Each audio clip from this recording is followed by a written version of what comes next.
the meeting of the Londonderry Budget Committee to order. We'll start with a Pledge of Allegiance. And Dan, would you lead us? Allegiance to the flag of the United States of America and to the republic for which it stands, one nation, under God, indivisible, with liberty and justice for all. And we have public comment. None is scheduled. Do we have anyone who would like to address the Budget Committee? We have a couple of minutes, I'll be glad. We absolutely do.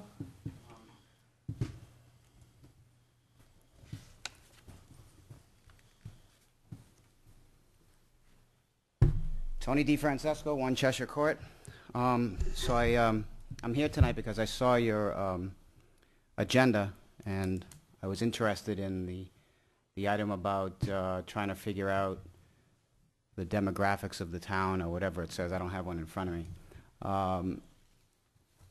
And I thought it was interesting. Originally, I thought it was a good idea, and then I started thinking about it, and I was wondering what you do with information like that, especially in light of the vote that just took place a few weeks ago that was so convoluted and hard to understand. And I just wanted to remind the board that regardless of a person's demographics, they're not necessarily going to vote their demographics. And I know you're all smart enough to know that, and I know that's probably something that you would do anyway and were going to do. As I got to thinking about it, I wanted to make it a point of public record. If for no other reason, then I can come back in February and say, remember on the first meeting when we had this chat, because sometimes you have to bring it back. You folks do such a great job of dissection and questioning and thought-provoking and for lack of a better term, beating up department heads. Sometimes you need an outside source. It's that forest for the trees kind of thing. Sometimes you need that outside source from me or several other of the folks that attend the meetings occasionally, so that to help bring you back, to help you and work with you to get you to understand that, hey, remember when we were there and we had that chat. And so I want to make sure that we're all on the same page from a standpoint of communication.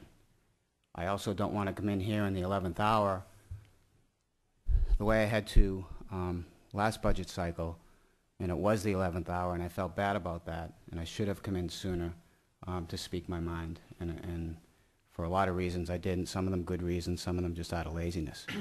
I was challenged to attend meetings this year, and I will do that. I will be here, but not as a thorn in your side, but as a help, or try to help. Feel free at any time to say I'm out of line. Feel free at any time to say I'm wrong. That's okay. You're out of line and you're wrong. Thank you. See, we're already starting off on the right foot. So, you know, that's okay. That's part of the discussion, and that's part of what I do, and that's part of who I am as a person, and that's why at meetings, you know, at some of these meetings, people see me sitting beside people chatting and laughing, and at the end of a meeting they say, wow, you two are friends? You just beat each other up at the microphone. But it has nothing to do with, it's not personal. And I said that to you folks, to some of you folks last year. So what an interesting vote we had. And I think from that vote, you almost have all the information that you need to move on to this new cycle. Statistically, you had about 50% of the people vote in favor of, let's talk about the teacher's contract. 50% just about voted in favor, and just about 50% voted against, statistically. The article passed, but for all intents and purposes, it's 50-50. But unfortunately, 85% of the people who could participate did not. What a shame. What does that mean? I don't know. You don't know. We can guess. We can argue about it. I could say that, in my opinion, and I will say, in my opinion, that tells me that 85% of the people are okay with whatever happened. I didn't care one way or the other. On Monday, I had a woman come to me at the post office that I hadn't seen in years, who put her crooked little finger in my face, because we're about the same height now, and she said, "You keep fighting for those kids. I don't have enough money, but you keep fighting for those kids because that's the right thing." If you look at her demographics, you would assume she would be in favor of a lot of no's, and apparently she was not. So all that stuff in the back of your head while you're doing all this meat and potatoes stuff, and thank you so much for doing it. I don't know why you do it. I don't know why you would want to do it. It's probably the most thankless job in the town. You got beat up on LondonderryNewHampshire.net today. I just happened to pull down some of the wine line comments tonight, and you got beat up about something. I just shut it off. I didn't really pay attention to what it was. Four But newspaper articles too. Don't just leave it to the yeah, internet. yeah. So it's you know, in retrospect, we are all in this together. We're all trying to accomplish the same thing. Some of us are trying to get there in different ways. My concern is I don't want to go back to the 70s and 80s, when Lisa was also very politically active, because it was a nightmare in this town. We had escrow payments that could not be paid from banks and mortgage companies because the spike was so high from year to year. No one knew what the heck was going on. One year people were getting a check back from their bank escrow company. The next year they were having to write a check for $1,200. It was awful. I'm telling you, it was awful. And by the way, business loan percentage rates was 21%. That was my first business loan. So please don't bring us back there. One of the things that keeps us out of that scenario is the maintenance trust funds. That's part of one of the ways that we keep a relatively stable, arguably rising, tax rate, that people can kind of plan a little bit. It's a hit. For some people, it's not that much. For some people, it's a disaster. But it's not the spikes like we had in the 70s and 80s, for sure. We also went through a year of 13th month tax. 1 year, we paid 13 months of taxes. Not 12 months divided by 13, so each month is left.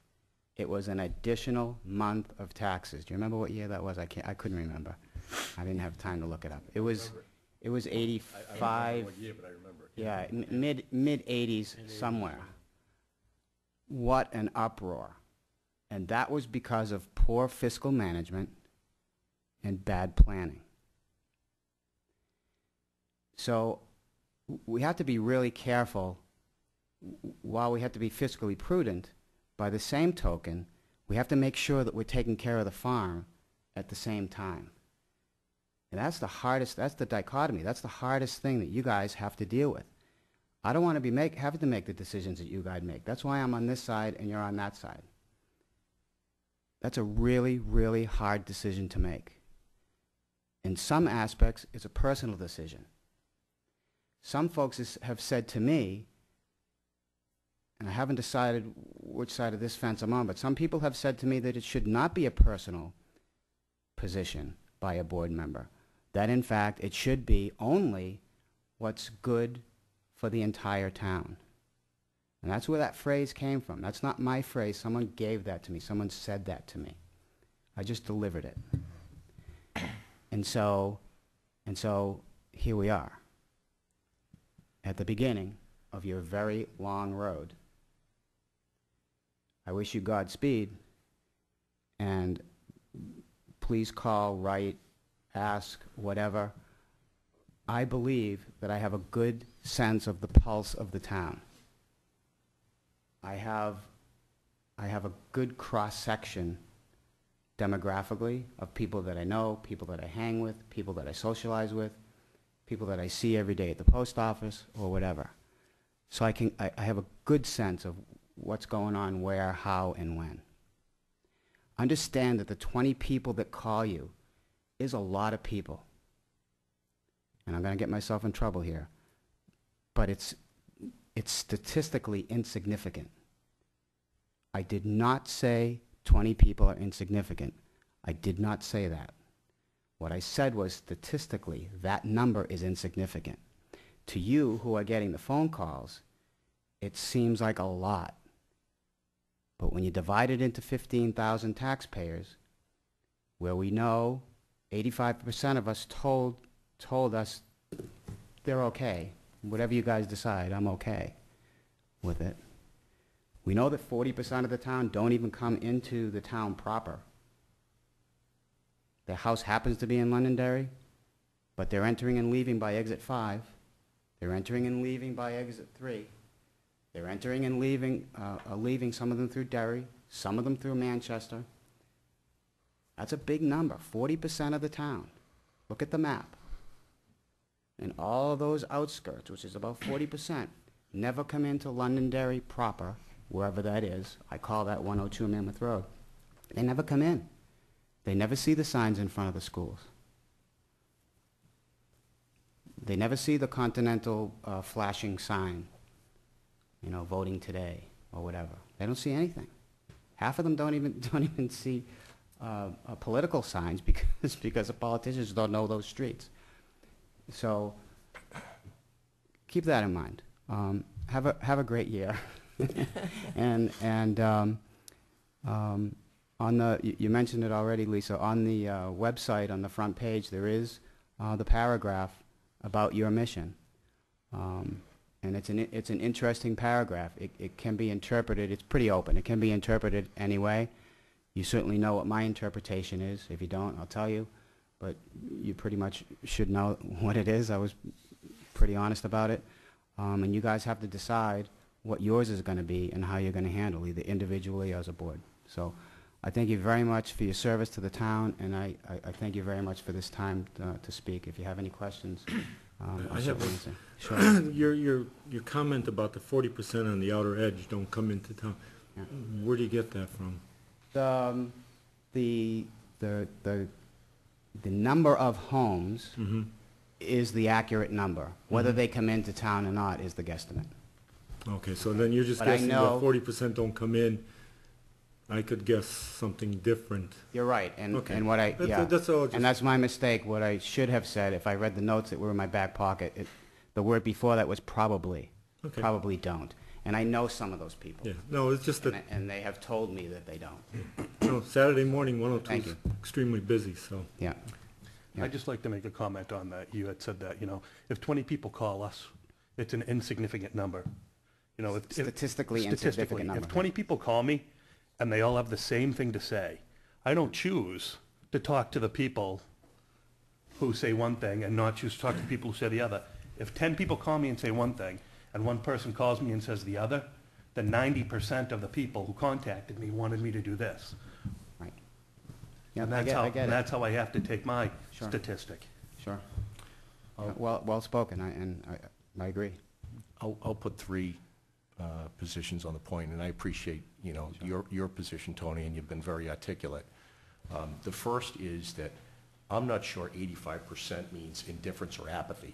I'm sure a portion of that is indifference or apathy, and people who are never going to get involved no matter what the stakes are. I think the important thing will be a year or two from now when these tax bills start coming due and people realize whether they're okay with it then or not. Because a lot of other towns in which this has been a trend for a long time, Goffstown, and even ironically enough, Bedford this year, there's been no votes unanimously. And we're talking about brain drains to Bedford. They're voting this stuff down. Right. So I'm curious to see what those 85% have to say a year or two from now. So I think right now jury's out. The second thing is, you know, the mission statement, and I think that's an important concept that we have to keep in mind. I agree with you.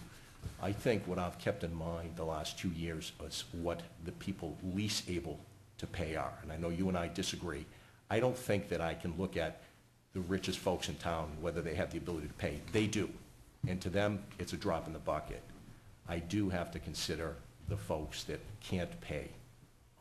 And it's easy for me. The demographic you talked about, I got 3 kids in the school. I have a decent job. It's not a big thing to me if the tax bill goes up a little bit, but some folks it is, and those are people, like Dan said, that we hear from.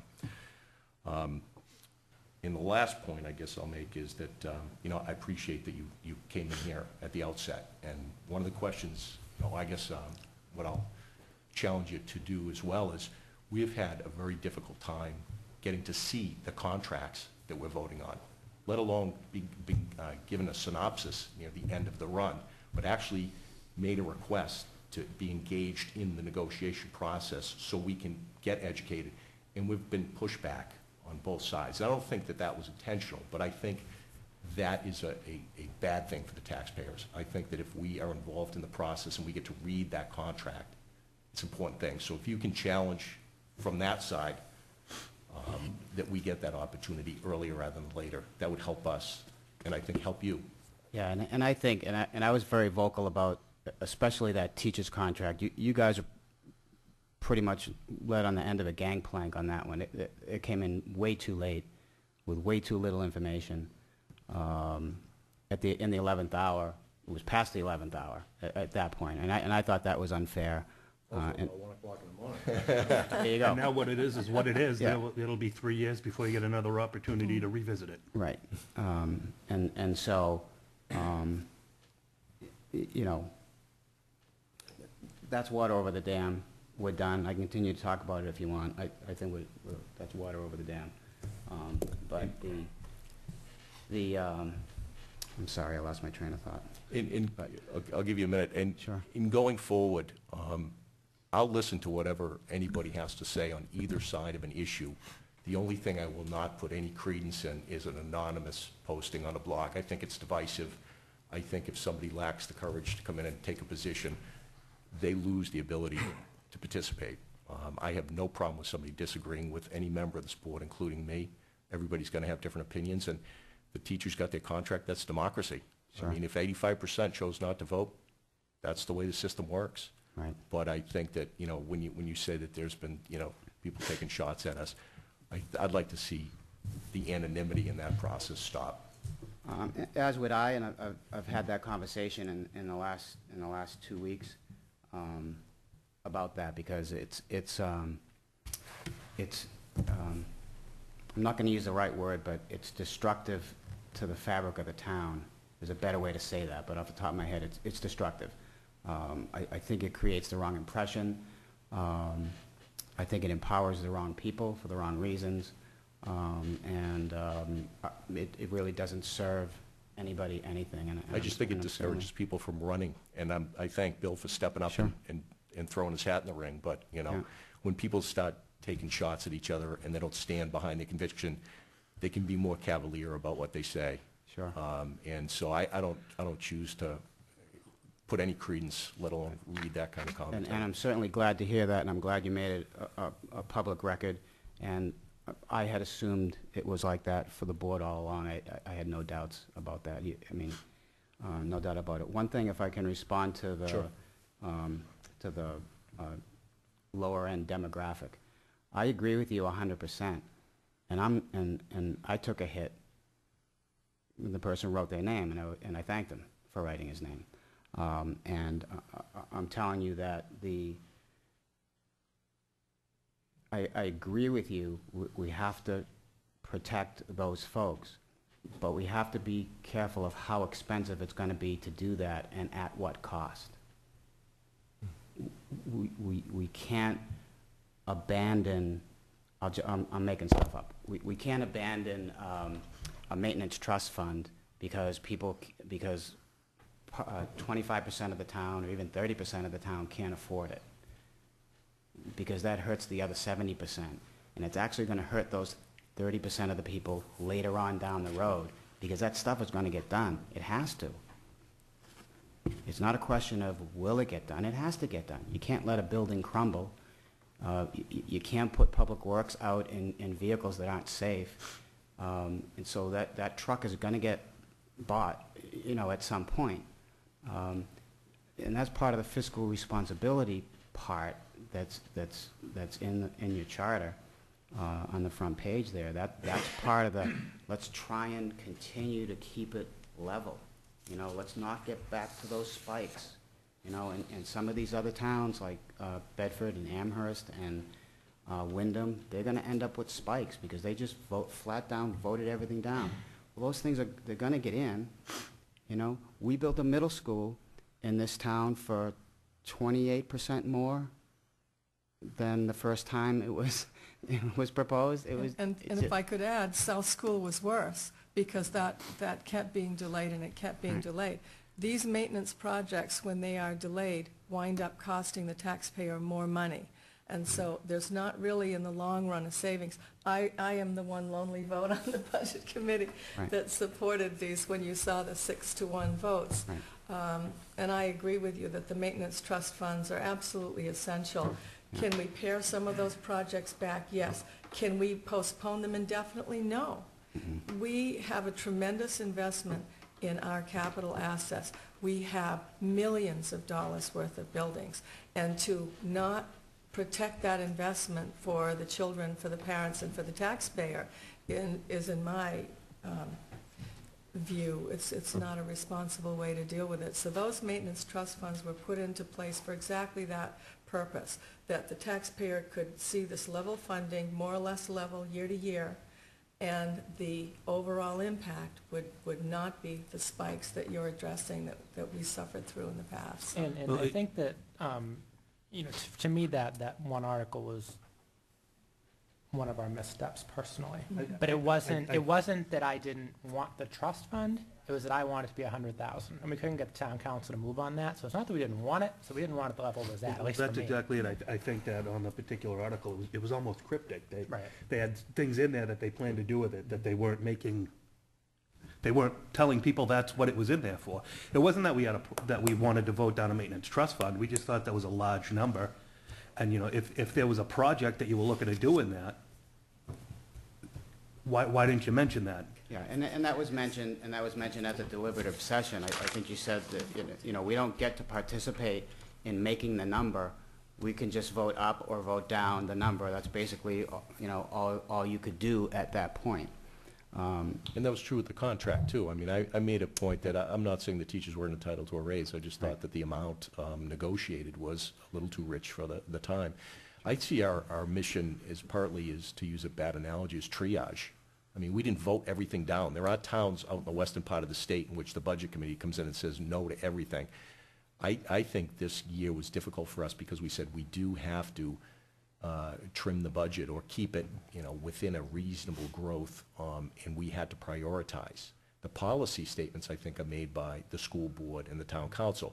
Sure. We then have to look at what their policy considerations are and say, this is where we feel the money is best spent, and that's the taxpayer perspective. So I think that what gets lost in the equation, and especially when you go to the polls, is that we're voting yes on some, no on others, in a sense of we think that this is what needs to be done immediately versus something that can wait till the next year, not perhaps forever. And the last thing I'll say is, I'm going to skip back, is, you mentioned that you took some hits too, and I'm as vociferous in saying anonymous attacks against somebody who disagrees with me are equally as wrong. Sure. So I mean, I think that it ought to be. And I mean, that's a chance you take when you go into a public forum. That's a chance you take. I knew that going in. Oh, I got thick skin. In my line of work, I get called a lot worse by a lot worse people. But I just think it really stifles people wanting to participate, and I've heard that, and it's unfortunate. Well, it's not. Sorry, Tom. Go ahead. I'd like to take you to task for a minute. Absolutely. Absolutely. You invited it. Do it. He asked you to. Do it. There's been a comment attributed to you about what was the actual words now? Something about you're tired of hearing about the elderly and the poor. Yes. Well, I fall into one of those categories. Sure. So I took a little exception. What I was hoping that could have been turned into was a thank you to the elderly, because I would dare say that possibly the elderly were the ones that built and paid for this wonderful school system we have. So just, Yeah. you know, Absolutely, and understand, I said that at the deliberative session, but that's out of context. Well, all the parts that came after that, it's all, of I course, wasn't there, so of I course, just were- said it of was a course tribute. weren't printed, and that's okay. Again, that's what happens. That's a chance you take when you're in a public forum. The press is going to do what they have to say. I did say that, but I continued on I'll still take it. in the statement, and that's okay. And it's okay. It's, I mean, it's fair, you know. And I took hits from you know, quite a few other people as well, and that's okay because I did say that. However, out of context, it sounds really bad. The way I said it, That's why I took exception. exactly, of course. And not to jump on the bandwagon, but a couple of the quotes you attributed to board members were out of context as well, in the larger discussion. I mean, Yeah, there I was- have to say, there was a quote that attributable- I watched I went to the cable studio, paid $5 to buy the disc of the meeting, Let me just give you the watched example. the meeting, and I have them right here, too. Let me give you the example I'm thinking about. You said that Sure. it was almost described as a cavalier comment that, you know, we don't care, the voters will decide. I think at the end of the discussion, we were told, you're wrong. And we said, we may be wrong. We're making a decision based on what we know. The voters may tell us they disagree. So I think in the larger context, that statement was not as it came about. And I'm not sure you intended it that way, but that's the No, way but it was again, heard. but again, the rest of the statement was, you don't understand the power that you have, because by Apparently we don't. Apparently we don't. Obviously, isn't anywhere near what you thought. Voted down. Your biggest argument was is that nobody ever votes against wanna- the vote Yeah, of the budget exactly. committee. and Tony, I don't everybody want to could hear that exactly argument next And week. you They can't, didn't- you they can't didn't now. entirely You can't do now, that. it's over, and attorneys do that all the time in court, because once... Don't trust Once they attorneys. get a professional Right? witness, they gotta discredit them in the previous year. So now we set history, now I can't say that anymore. First he So- went after the elderly, now he's going after attorneys. So, Friends will influence people. so what, so the point was, that because of your power, when you, pretty much, prior to last year, if you vote an article down, that's pretty much how people are gonna vote. Because of the lack of participation, even with TV, people don't watch on the TV. You know, people look in on the thing, and it says, even though it's very poorly written, and I talked to Todd about that, which is why he wrote the letter to the editor that he wrote about how it says, the planning board approves, the budget committee approves 1-6. 1-6. I had so many people so upset about that, it wasn't even funny. Anyway, and that's why Todd wrote the article that he wrote, so. I think they get that from DRA, though. They do, and Yeah. yeah, that's the town problem. side is They- written they- differently. Right, exactly. So, at any rate, I lost the point. What were we talking about? Context. Yeah, but which context? It was, The Power. the power. point, The yeah, power. the point of the power.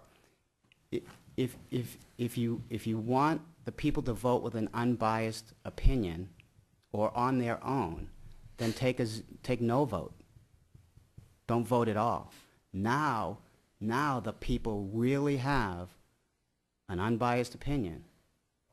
They have zero opinion. But in that same not a thing, why biased why wouldn't you just Why dissolve be the here committee then? and Why let the be committee here? figure it out for No, themselves? yeah, but only biased when if you're in a position where you're gonna say, Well, then that let goes the up to the people Wait, let him decide. finish, one at a time, Let please. the people decide. They're not really deciding if you vote either way. Whether you vote 100% for or 100% against, you're skewing the data because there's a lot of people that vote whichever way you guys vote.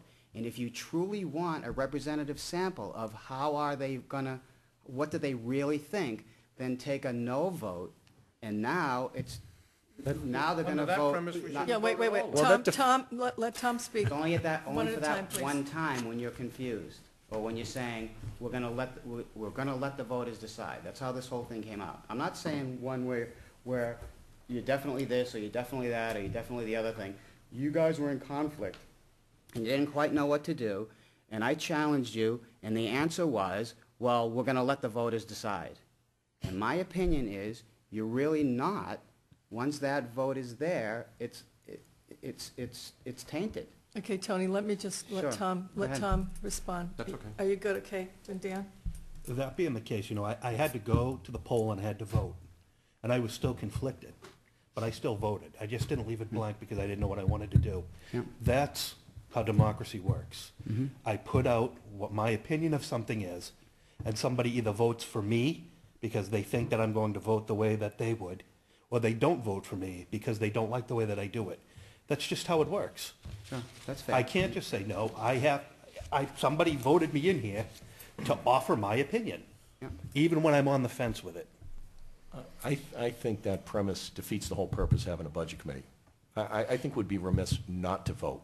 And I think we need to vote based on what our individual consciences are. I think we're akin to a jury. You don't go into a jury room and say, well, you 11 decide, I can't really make up my mind, so I'm going to sit in the corner. Yeah, but there's hung juries, and then, But you take, but somebody takes a vote. You get a hung jury because it's 6-6 or it's, 9-3. You don't not vote. I mean, otherwise, there'd be no purpose here.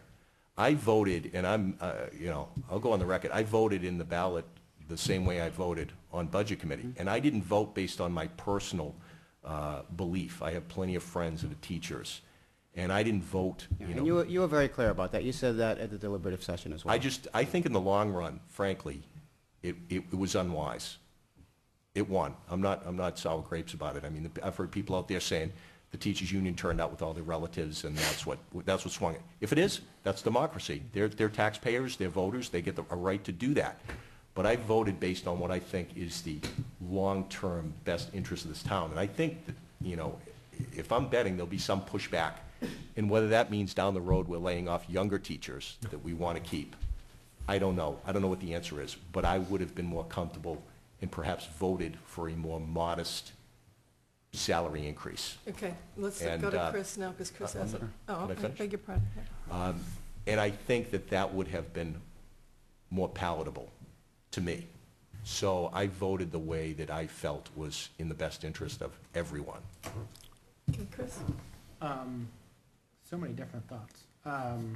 Just as far as any listening to the budget committee or not listening to the budget committee, on the town side, for the most part, they did listen to the majority of the budget committee, even though I was in the minority on some of those. For the most part, they did. School side, again, we can surmise that teachers showed up and voted for their stuff, which is fine. That's why they got rid of town meetings, because unions were showing up to vote for their stuff. As far as anonymous comments we were discussing, there's a lot of them. We had 2 open positions on the budget committee and 1 person ran for both. And people are so upset. And he bought signs. Someone could have come on here. They could have tried. I understand people didn't like a lot of our votes, but they could have run. There's now 5 of us out of the 7 on this committee that ran unopposed. Obviously, it's not a glamorous position people want to be on. People talk about, you said, hearing from 20 people and listening to them. I heard from 1 person. 1 person. Besides people that were here. And it's so important. What you guys provide to the town is so important.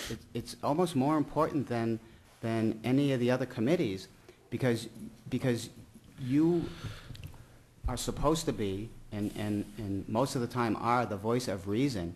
You are the citizen advocates. You are the ones that have taken the budgets apart inside and out, backwards and forwards, to give that opinion to the citizens, to say, hey, I know, I looked at all that stuff, here's my opinion. It's so important, that value is there. Well, the interesting thing is what the mission statement says. We straddle both sides of this town. We do the school and the town, and that's unique. But the irony is, last year, I heard from people that accused us of being a rubber stamp.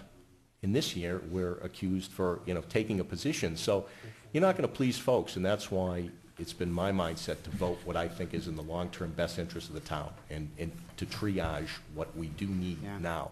And I remember you actually said that to me after the meeting was over in the deliberative session, and I did have a comment on that, and it was, and my thought was, it's okay to be a rubber stamp if, in fact, everyone has done their due diligence, because the department heads now know the budget committee's coming.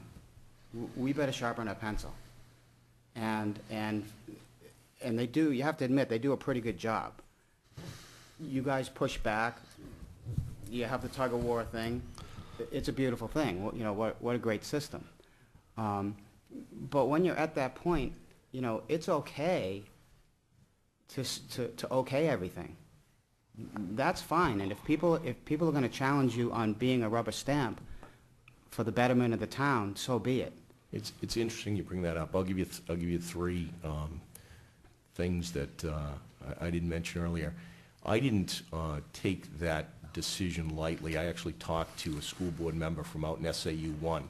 They've rejected the teacher's contract 4 years running, according to what he told me. Somebody who's on the school board and negotiated for the school board side in New Boston told me they agreed last year to a 0-1-1 for teachers, and this year for support 0-1-1. So that's kind of the pulse that I took of other communities. I happen to sit on the State Post-Secondary Education Commission, so I'm no anti-education crusader. And because of the state budget, we don't exist anymore. We're being folded into perhaps the Department of Education. So there are plenty of other places taking cuts, and one of my drum beats this year was we weren't asking the teachers to take cuts. We were just asking them to take a smaller raise. That was my perspective. Sure. So, and it was painted much differently, and I understand passions, become involved when people's pocketbooks and livelihoods are at issue, but I don't think the way that it was portrayed was productive to the dialogue. And I think this dialogue has to go forward on other contracts, not just the teachers. So I'm not singling them out. Could we just have Chris finish, because I'm not sure, are you done? I know that Chris wants to finish it. I'm not done, but Dan can go first. I know that Chris wants to finish his thought, but all I'd like to say is that we could sit here all night, and we could have some excellent dialogue about everything that we did last year. But I think that it would be fair for the two new members of the Budget Committee and for us to just move along and look to the future instead of rehashing the past. Yeah, I agree. Why don't we do that? You Okay, go but ahead I'm and finishing my thought first. Your thought. The rest of my thought was, even though I only heard from one person before we voted, I heard from multiple people after we voted.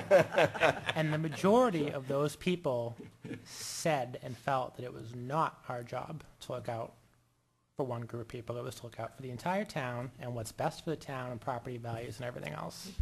And for me, as one board member, that's how I am going forward for the new year, is the town as a whole and not the people who are in the bottom 10%. We have to look at everything individually. I think there was an overwhelming message that said we need to support the schools. Doesn't mean we're going to rubber stamp everything that comes into school this year. We're still going to ask all those questions. We know for a fact before we get to next November that enrollment's going to be down again. It's not going to go up this year. We know that. There's going to have to be more cuts made. But that's it. I just, we kind of skipped around the agenda, especially with the mission statement. To me, I think I'm going to be changing my interpretation of the mission statement a little bit this year as opposed to last year.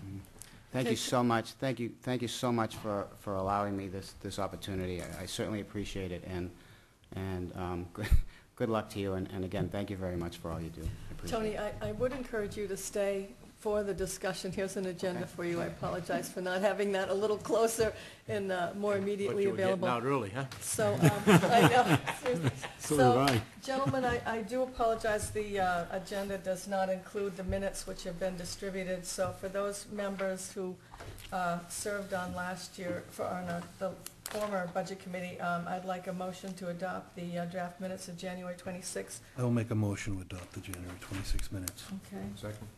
Okay, so that's Dan, and who seconded, Tom? Thank you, Tom. So I have a motion and a second. I'm going to make an amendment that it should be January 26, 2012. The secretary did a cut and paste and missed the 12. No, I'm not going to second that. I like it like that. I will second the Oh, thank you. That shows the excellence of human error. Yes. So I now have a motion and a second for the adoption of the minutes of January 26, 2012 as amended. All those in favor? Aye. All those opposed? No, so that's 5. and 2 abstentions. And 2 abstentions. Great. So moving along, we have election of officers, followed by scope and mission of the Budget Committee. So I hope, Tony, you're going to stay for that. Then we have, just for those watching, we're going to have a discussion of special meetings that we discussed during the budget process, things such as overtime and other issues that were raised that possibly the committee could use this slow season to get more input from department heads, and if there's an interest in doing that, we can schedule those. And timely delivery of budget books. And the last item is develop method to assess relative economic standing of the Londonderry taxpayer. So let's start with the election of officers. I will now take nominations for the position of chair. Before we do that, just for the Yes. agenda, we need to add also liaison assignments. Oh, you want to do those this evening? Okay. I think we probably need to, right? Yeah. A liaison. Well, we can do it this You evening don't have or to, you could have later. another meeting. We could. Last year, we didn't have one till August, so I was just thinking now we ought to Right, have may- this year, but Oh, I see what you're saying, I just because, didn't we can discuss it, okay. okay, we can just, we'll have that down as a discussion of the last item.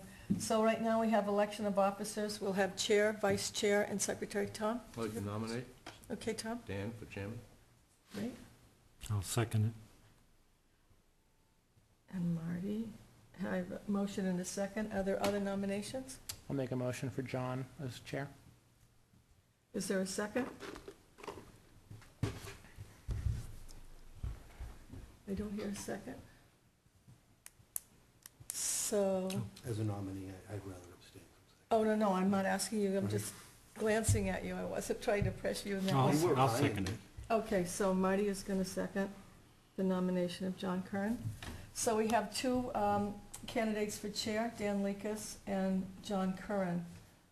Would all those in favor of Dan Lekas as chairman of the Londonderry Budget Committee say aye? Aye. Aye. Aye. So how many votes? I'm sorry, how many? 3. 3. And all those opposed? Nay. So that's 3 to 2. I voted for Dan. You said aye.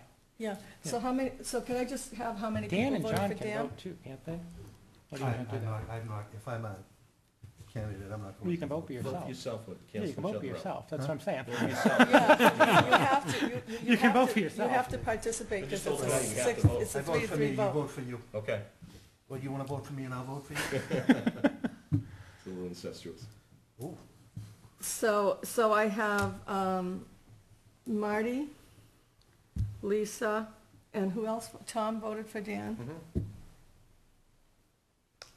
Tom. And for John Curran? Aye. John, Chris, and Bill. Bill, sorry, I'm just blanking on you. It's the first meeting. Don't worry, by the end of the year, everyone will know you. Okay. This is the quiet Telephone. corner. Like cheers. So we're currently at impasse, is that correct? No? No. It shouldn't be an Dan impasse. wins. We have 7. Okay, so define the vote for me again. If Dan votes, it will be 4. If Dan's not going to vote, we're going to be in an impasse. Dan, would you reconsider taking a position on this very important vote? Huh? Otherwise, we're tied. And that's the beauty of Otherwise, it. we need to nominate Have somebody another else. vote? Okay, so It's not take the gonna votes change. again, okay? Why not? Okay, so, okay, this is fascinating. Well, So all those in favor of the nomination of Dan Lekas as chair of the Budget Committee, raise your hand so I can see you. So there's Tom, Lisa, Marty, okay. and Dan. Thank you. Now it'll be a majority. So there's 4. Yes, and so that's that's a de facto majority unless there are other votes that would change. Okay, so Mr. Lekas, I hand you the gavel. Do we have any nominees for vice chair? I'll nominate John Curran for vice chair. I'll second it. I'll put Lisa's name into nomination so we have some competition. Do we have a second for Lisa? Sure. Okay, we have a second for Lisa. Are all those in favor of John Curran? Aye. Aye. 2, 3, that is 4 in favor of John Curran Okay, by De facto, that would be John Curran as John vice Curran chair. as vice chair. Do we have a nomination for Martin Strugus for secretary? I nominate Martin Sturgis for secretary. We have a 1 and we have a 2. All those in favor? Big nay. Aye. Can we just pay Big Tony the dollar that we get for the committee? Martin Strugus as secretary. Gee, thanks. What were we saying about stepping forward and back? Did you just see democracy at work there, or what? I knew this much fun, I would have come every Now, he just picked We the are a tall- fun board. He just picked the This is- tallest guy, I that's have a all. feeling the other ones are going to be more fun too this year. You know, let's see. Okay, Mr. Chair. Next on new order of business would be the scope and mission of the budget committee. I believe does somebody want to actually read the mission? I assume everybody has. I'd rather not read it out loud, but if somebody wants to. Do you want to read it into the record, just for, Can we just attach it to the record? We could attach it to the record. oh, that would be, okay. Well, I was just wondering for people watching. This is on the same TV. one on the town website This is under copied budget. again. I think it is exactly It is cut and available. pasted from That's that. exactly where we got it from, so thanks, Chris, for Well, printing that off. Does anyone have any discussion on it? yeah, well, I highlighted a couple of things. I think the first thing says the Budget Committee has a unique vantage point in the budget process as it is chartered to review both the town and the school district's financial needs and offer its recommendations to those entities. The question I have is what does that mean, offer its recommendations? Because there was some discussion about the Budget Committee offering its own default budget for both. Is that the way people would take it? I'm not, you know, We'd have to have a charter change. I to think do it's on that. a budgetary, you'd have to have a budgetary, how's it termed in the statute? Budgetary, We just call it a We budget would have to committee with actually teeth, change but the right, statute. you have to change the charter to do it's, that. I know what you're trying to say. so I then the can't think of it. recommendation is Municipal budget either voting committee. up or down. Municipal, We're yes. basically a board of opinion. Okay. Yep. And I think that was made very clear to us this year too, for some of our conversations. A lot of things We that were were made very welcome to clear give to our us this year. opinion, but it wasn't There necessarily. were some Okay. towns that actually draft the budget. Yes, I Rather, know. yeah. Bo's Budget Committee has the power of no, and they've used it a couple of times now in the past.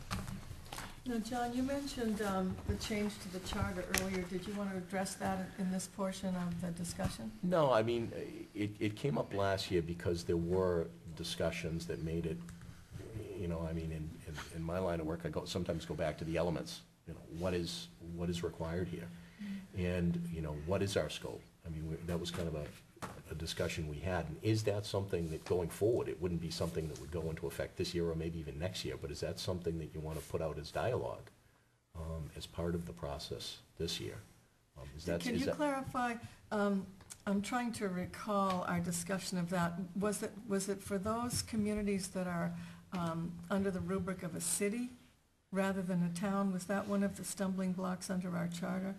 No, I think you can't, my understanding is you can go back and reform and do that. It's just a conscious choice, and it has to be a referendum or a vote of the taxpayers. And what would be the precise change in the charter? But what it does is it takes the creation of budget away from the department heads Yeah. and away from, you know, town manager, school board, and puts it in the hands Superintendent, of the budget committee. right, yeah. The budget committee actually puts together the proposals on the numbers. And makes what is the recommendations. precise change to the charter?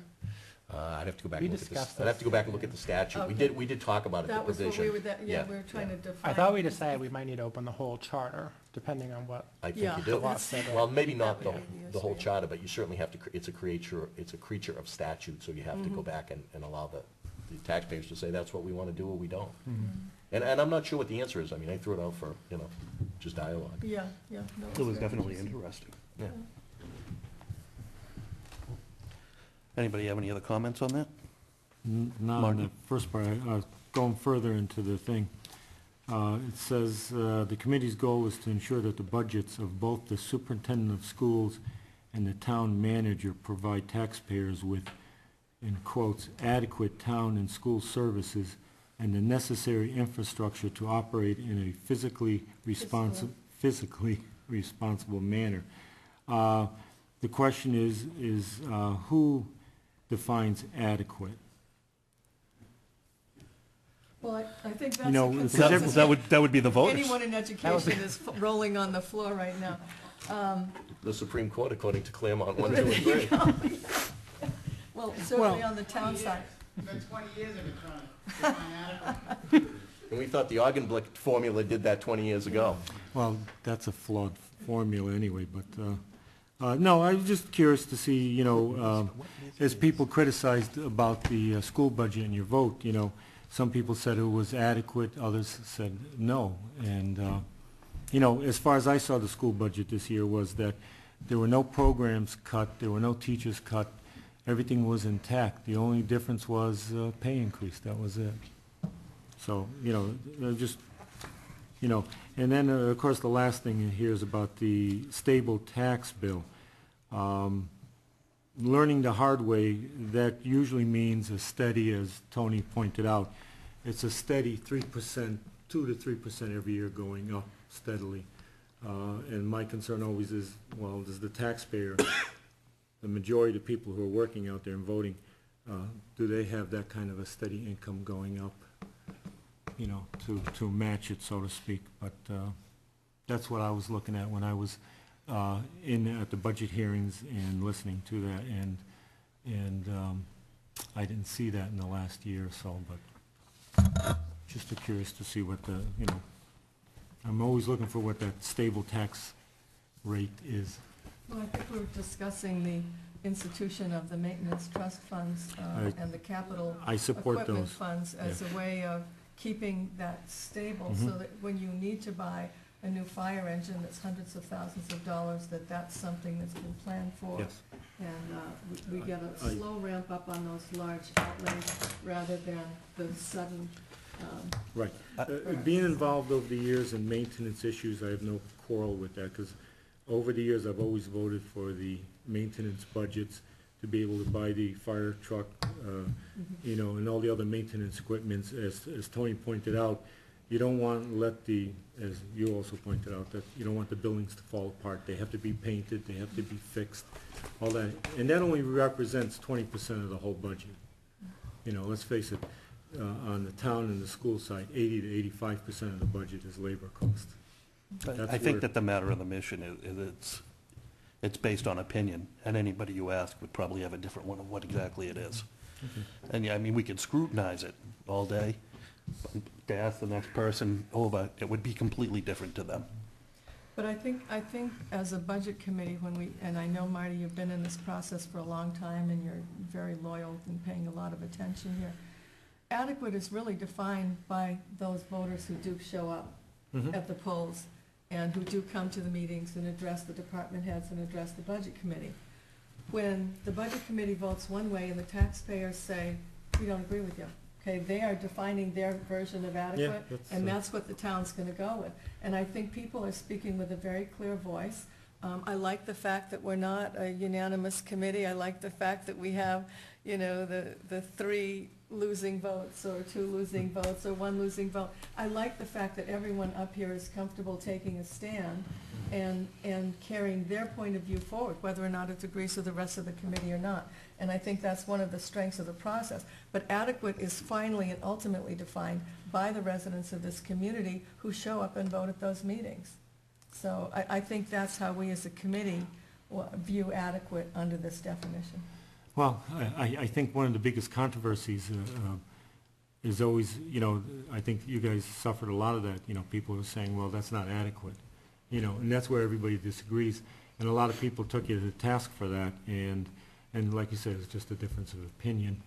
And, you know, I wish people were a little more respectful of that versus, you know, the attacks sometimes, but. But I think people. Hold on, sorry. Lisa. It's relatively simple. You make a decision, somebody's gonna be happy, somebody isn't. Yeah, true. It's not a big deal. Criticism's fine. Except for Tony, talk about the old people. Lisa. No, I think I'm good. Okay. Did anybody else have any more comments on the mission? No, we're ultimately advisory. That's it. Exactly. I mean, we don't have the power to formulate the numbers, and we don't have the power to pass the budget as proposed. We just give our opinion and people beat us for it. Advise and dissent, yeah. All right. So if we move along, we have meetings with the department heads for overtime and other issues. I know that the overtime on some of the things was a large issue in the last, how soon would you want to meet with them, though?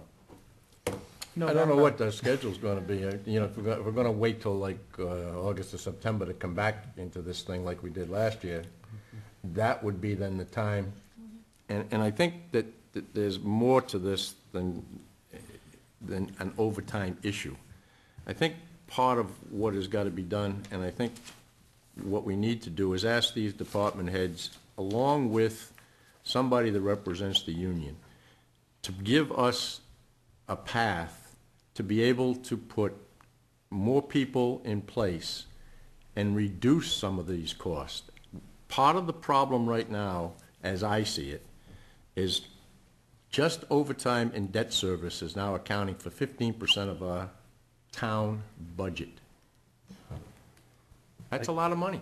I think I'd have to agree with John when he says that. I'd like to see it out in writing and see exactly what the contract is. Well, Do they have like a guaranteed overtime clause within their What contract? I think you need to include both the union reps, the department heads, and kind of throw the ball back in their court and say to them very simply, if you've put a stumbling block in the way of adding these because of these particular situations, at least get it out in the open.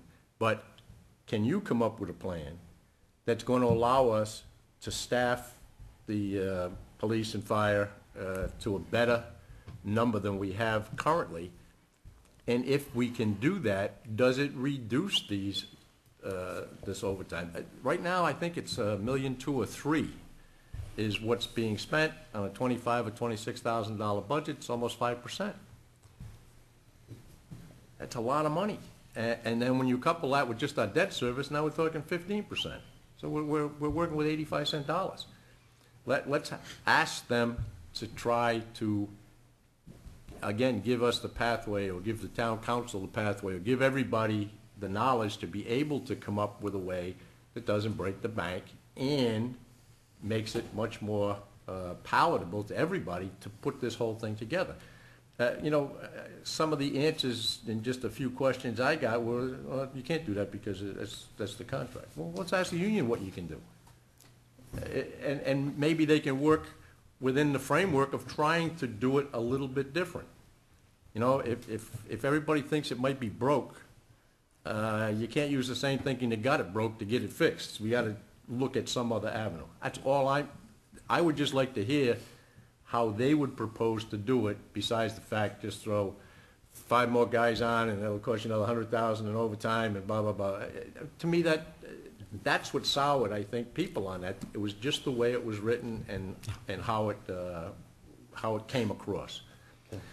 So I think it would be very prudent to bring in the department heads along with the union reps or with somebody that represents them to explain these things, and then to ask their help in trying to set up a way to go about expanding these 2 different departments that we need some people on. John and then Marty. I think the discussion was during the budget review process was to do this after the vote. So I've always thought in the past 2 years we do ourselves a disservice by electing officers and then going into hibernation until October, November. I really think we ought to strive, the website says we meet the fourth Thursday of every month, thank you.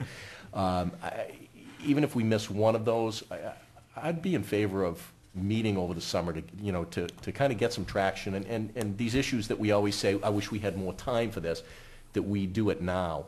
One of the best resources I had this year, and everybody's got their pet project, all the departments want to advocate for their people and in their budgets. The best resource I had, and I alluded to with Tony, I called people from other towns, school boards, and it dawned on me, talk to budget committee members from other towns. They have to be going through the same heartburn that we do, and comparing notes with people that are doing the same thing on another front. I think that's a productive thing. That's a personal thing, but one of the things, and I'm going to be a iconoclast, I guess, and maybe be the subject of more blog writing, but I've always scratched my head why we don't use part-timers on some of these departments. I deal with police officers day in and day out. There are certified police officers, some of them retired, who do part-time hours. We had, and I voted for the call firefighters last year, or the budget cycle before this past one. I think that's a no-brainer. I mean, what bang for the buck? You pay somebody who shows up and does the job and does it enthusiastically. And not that the folks working full-time don't, but as a supplement, I've always wondered why we don't use part-time. We didn't hear a lot about that this year. No, we didn't. We That didn't. was one of the things we were told you couldn't have because of the contract. Well, and I'd be curious to see the contract, because this is one of the things. We're told things are in contracts, and, you know, I trust they're telling us accurately, but perhaps there's room for interpretation when you look at it. Maybe that clause isn't as airtight as you thought. So that's one thing I'd like to at least hear from the department heads. Why can't, you know, our part-time firefighters, police officers, hiring summer kids for DPW, why is that off limits? Because you don't have retirement. You're not paying them a time and a half. I know Auburn has part-time police officers, because I know one of them, and I know some of the other towns do. So, you know, that's one thing that I'd propose asking if we do get into some discussions on overtime. I think it could save us some money. Marty? Well, being a department head, I run into this problem a lot. You have certain segments, well, I have people who work 40 hours, 37 and a half, and then there's part-timers. My skilled staff, which is the cooks, they work 40 hours.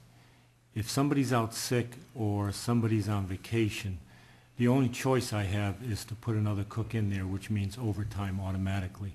Because the part-timers, you generally don't hire a cook part-time to do, in my case, food service work, because the amount you're paying him for what skill you need, the two don't match. And so I think that's where the fire department runs into. Because those folks are working 2 days, 24 hours. And so as soon as they work another shift, that's automatically into the overtime. The only way to solve that is what you said, is a part-time firefighter. Now, the only way you can do that, or even help that, would be is, you know when people take vacations and sometimes off, but what happens when they're sick? You know, you just don't know when that's going to happen. Somebody gets hurt on a fire, you have to replace them on the crew. You know, you can't just leave it empty. So that's where the problem comes in. And also, you know, the firefighter has to keep up on the training. The call firefighters, I think, in town do well. I've talked to Vinnie Curro on these things. And, you know, I think that could fill some of the role, but I don't know if we could do the whole thing, though. Lisa?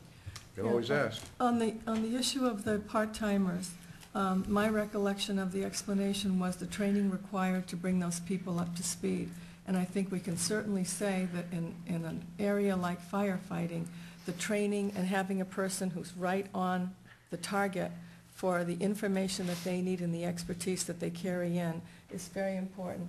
In response to John's comment about bringing in young people part-time in the summer for DPW, my tendency would be to think that Janos would probably say, we don't want them driving our expensive equipment, summertime or not.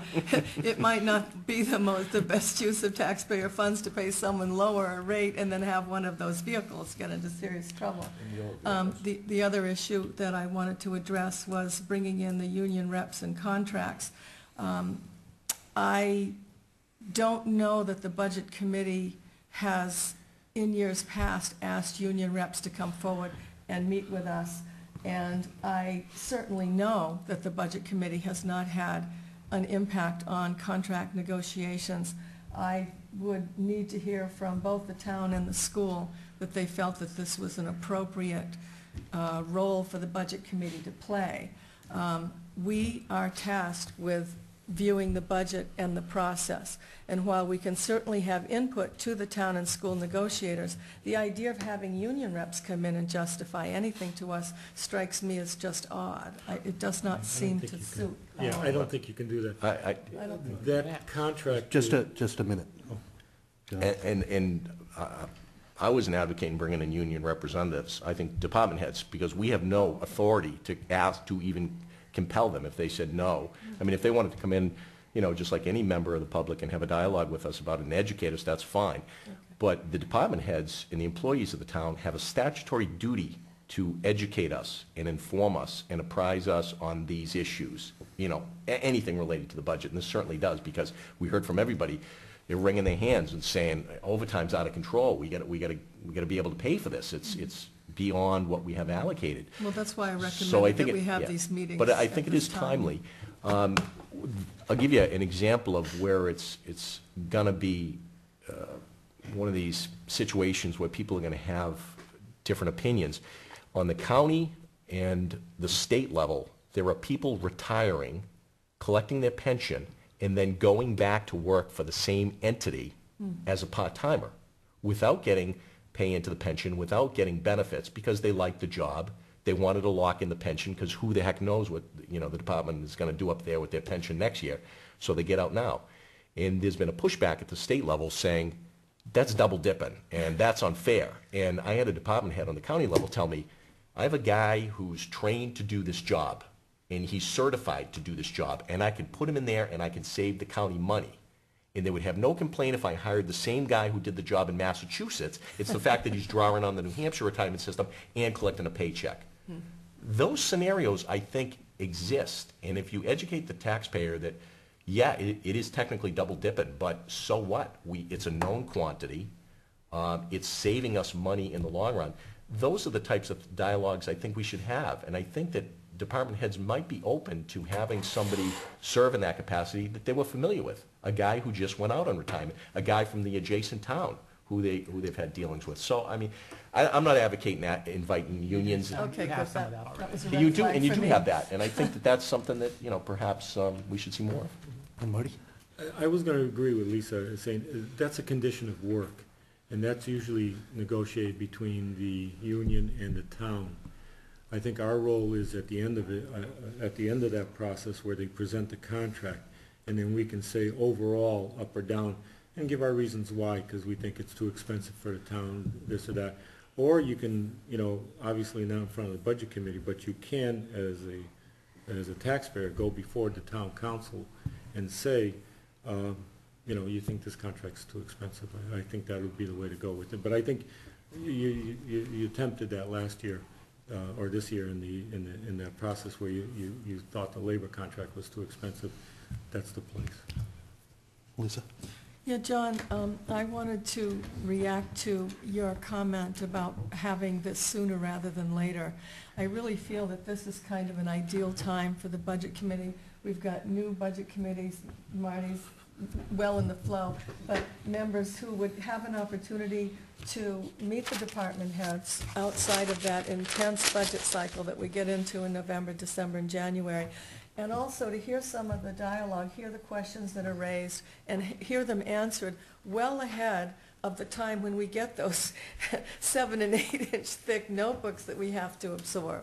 So did I hear you say that you're more interested in having it sooner because? Absolutely. Yeah, Yep. I kind of feel that way I as think well. you had Perhaps we that. could, you we had could that- draft a letter to Dave Karen, and maybe we could spend the next coming months instead of adjourning until like August, maybe we could invite 1 or 2 of the department heads on each meeting up for the coming months, and until we get our budget books. Well, generally, the town budget book comes out at the beginning of Right November. before Thanksgiving. Well, before we The get into town? the budget books, though, Okay. because that's All right. going to be another whole issue, could we have a kind of an agenda or a format for these meetings? You're going to want to be meeting with, could we have a list of people? Because I know overtime is an issue for both the fire and the police, so I'm assuming we would want to have them, I mean, how do we want to structure those? Well, I exactly? imagine that's what I would send a letter to Dave Karen, and I'd ask, you know, Yeah. maybe on the next Thursday of the next month, we could meet with the department head for the fire department, Okay. and then the next month, we could meet with the. And we should have, and we I could think, just questions take for care of them, that, too. wouldn't we? Sure. Well, and I certainly I agree. think, you know, we'd have to come up with specific You're right. information you'd want to, you know, I would assume when the fire chief, because then he's going to say, well, we tried to fix this, and the taxpayers voted it down Mhm. with this year. You know, they tried to put more people on and get rid of some of the Uh, overtime, you it know, didn't happen. I don't know about that. I think You when know. we asked the fire chief about it this year, what he tried to say was it was actually cheaper to pay people overtime than Which they hire more did, firemen. but he's already As crazy publicly as it said. sounds, Well, as because there's no crazy as it benefit. sounds, it's true. That's why part-time would do it, 'Cause there'd be you're no not paying benefits for part-time. benefits and- But that, it's a contract thing. And if we start with that dialogue earlier, we'll have a better template to explain it to people who are questioning us and, Yeah. and have a strong position. I mean, I think not only do the department heads and the folks that come before us have to educate us, but we have a duty to educate the taxpayers who are curious enough and involved enough to talk to us. You know, But I mean, when you say that. 20 and 1. Just the fire department and the police department, do you want like, you know, all the smaller things like Janos in here and want to talk with them as well? I would envision just, you know, department heads, you know, Chief Hart, Chief McCaffrey, Janos. Janos. I mean, those are folks that I think we can have the dialogue, and if there's somebody they want to defer to, that's fine, that they feel is, you know, in their department who's better able to explain it. But I mean, you know, what Marty talks about is, maybe it is a better fiscal deal to pay these people overtime, but let's do the math. it is. Yeah, let's look at it. I mean, that's our due diligence, and it's easier to do it now than it is in November and December when we have those two big budget books to wade through. Yeah, yeah. I mean, So, that's always been frustrating to me. And I guess the other thing that frustrated me this year, and we went through God knows how many meetings and how late they were. The budget we passed still has overtime underfunded in both budgets. Right. So that means there's still other lines that aren't going to get spent that we budgeted money for. And I don't understand how we can fix that, but I feel like the town and the town needs to fix it. I don't know how we can do Squeeze it that. from somewhere else. You have to, you know, I mean, you know there may be $1 million in there for supplies, but at least 500,000 is going overtime. yeah. And it's like that every year. I just wish there was some way we could fix it. And I don't know what the answer is. I Or truly perhaps don't. if we have an April, or from what I'm understanding from people is we're gonna have an April meeting, Mhm. perhaps that one should be Dave Karen, and we Right. should bring these to him, and Yeah. how we would like to meet with each of the department heads, Mhm. and maybe we could set a schedule knowing May we'll meet with Chief Hart, June we will meet with Chief McCaffrey, and so on and so forth. I'm So good with you that. want to do one department head per meeting? Yeah. Yeah, I believe it's only 3 or 4 department heads, so I mean, that should take us right through, maybe give us a month or two to. Is there Do we- even really? Do we have that issue on the Is there school enough? side? I mean, like, buildings and grounds, or, I mean, is overtime an issue at all on that side? Not think on the- teachers, I but, think on the school side, you pretty much, you get Nate Greenberg, and you. right, but I'm just saying, that might Time not, after time after they time. might not Not have that I'm aware of. the same overtime issues. There may be a select set of employees that have it with, you know, you have ramp up for school opening, you have the support staff. I don't know. Well, I they hire can't, students for that. right, I can't imagine it is on that side, but the only thing I'll say about April is, I gotta check the calendar, but we might fall in school vacation week, so Oh. I don't know who's gonna, I get 3 little kids that are, you know, so I know that that's That gonna, might be the, And you maybe do. we'd wanna go Sounds the like a week before. personal problem to me. right, so. I thought we were all gonna send them over to see Uncle Tom. But DPW too, really, the overtime for DPW is mostly driven by Storms. snowstorms. Storm. Yeah. Well, not They just shouldn't have an snowstorms issue this now. year. That's right. It could be That's the how we're rain paying for and the the wind. overtime. for That's the right, police this year. department The and fire salt department. and the Oh. snow budget. Very good. So now, could I, just for my own clarification, what is it that we're going to be is Dave Karen, is it necessary to have an entire meeting to address Dave Karen? No, I think it's one component of a meeting, just to, and maybe that's the only thing on the agenda, but just to have a dialogue, have him tell us what the trends are, and what his concerns are, and so that we can ask some questions and educate ourselves, and start thinking about this earlier. Okay, so we're using him kind of as a background to set. Maybe that's the set starting point, and premise. then, Okay, you know, okay, and then we I talk to understand. department heads. I mean, I'm throwing it out there just to Yeah. kind of, I think that's the correct way to go. Have Okay. them in either April, May, June, whatever sequence that is gonna fit for everybody or for the most people. well, and I just think in hierarchy, we, you know, on the town side, we start with Dave. I mean, it's only showing him respect that, you know, Okay. he's overseeing those department heads, and I don't want to overstep him, you know. And you're right, there's a lot of questions we don't get to ask Dave during the process. But besides, because- do we need to notify the town council too? Or do we, I don't know. I mean, Dave's their boss, but Yeah, they're Dave's boss. exactly. Well, I would vote, I would say yes. Yeah. Whether it's mandated, it's certainly courteous, and I, It would be courtesy. right, but with their blessing, I think that. Mhm. and- What's and- courtesy, town council, do those 2 words work? Oh, Huh? Hey, they Seems can't to me all to be be the an fun oxymoron, committee. isn't it? It's because he missed that fun deliberative session. Has the town council elected their matter? officers yet? Nothing, Yeah, nothing. it's Monday night. True. I'll wait till Monday. can make an educated guess, but. Does anybody else have anything on the department heads? Would I assume that everybody would like to meet Tony with the does. department heads? No, Tony, no, sit, no. Yeah, go ahead, come on up. Motion to override the chair. Can I add in one more thing? Is it about Tony? No. All right, okay, No. go ahead. Last year, I think we got wrapped up in one meeting and some people came and it wasn't on the agenda. I think for this year, anyone who wants to come here should be able to speak. And frankly, if somebody's coming in on a particular item that they want to educate us on, or they want some answers on, they should go to the front of the agenda. I've come to plenty of other meetings in this room and waited till 11 at night because the one item, I had to sit through 5 things. So I think if people give us some advance notice, they want to come in and talk about a certain issue. A large portion of people who want to talk about one thing in particular. Well, we did, towards, when we got rolling in budget, there were certain people that did come in here and had We points almost of. had 3 people. 3 people, I think, was our record. And one's So- on the board now. So, We'll see the impression you made, Chris? yeah, but I don't think that was intended, and it came across, I think, in a different fashion than what the intent was. But I think if anyone is willing to come in here, they should be given the microphone. I think the concern at that time was one The timing. individual had been on for 45 minutes, and we had meetings that were running until 1 in the morning. Yep. So that combination seemed to be an exigency we hadn't run into before. While we're on this same subject, can we, and I'm not the chair, but can we get a consensus of the board that we will not take any final votes this year until our deadline and not an artificial deadline set by the town and the school? No, I think that makes a lot of sense. I think I does don't make have a lot of problem with sense. that. I mean, we can do, if it's the last night and we need to meet for 7 hours, Yeah. then we need to do that, but I just feel like I don't think we're gonna Best be, I don't intentions think is we're gonna be asked to comply with Yeah. the deadline I think because. what we I just need don't this wanna go year back to the is school for us board to next tell year us and what ask our questions again. day actually is. right. And not tell us it's Friday and then go, oh, but wait, you have And till plan that, Tuesday, and that's then, all. oh, wait, Thursday. I just hated that we that had to go kinda back happened last year. and, I know John hated the revote too. I just would rather we got all the information, then voted and.